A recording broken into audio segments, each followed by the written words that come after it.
રાજુલા પાસે Bhavnagar Somnath national હાઈવેના bridge પર સળિયા દેખાયા, કામની ગુણવત્તા પર સવાલો। રાજુલા તાલુકાના હિંડોરણા ગામ પાસે ધાતરવડી નદી પર બનેલા બ્રિજમાં સામાન્ય વરસાદ પછી જ મોટા લોખંડના સળિયા બહાર આવી જતા નેશનલ હાઈવે વિભાગની કામગીરી અંગે ગંભીર સવાલો ઊભા થયા છે। બ્રિજ ઉપરથી વાહન વ્યવહાર કરનારા વાહન ચાલકોને અકસ્માતની ભીતિ ઊભી થઈ છે। સામાન્ય વરસાદમાં જ બ્રિજમાંથી સળિયા દેખાવા લાગતા કામની ગુણવત્તા અંગે શંકા વ્યક્ત કરવામાં આવી છે।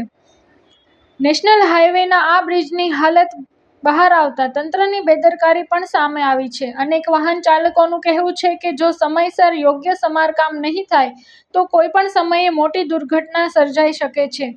સ્થાનિક લોકોએ માંગણી કરી છે કે તંત્ર તાત્કાલિક કાર્યવાહી કરીને બ્રિજનું સમારકામ કરે અને આવનારા સમયમાં ગુણવત્તાવાળું કામ થાય તેની ખાતરી કરે।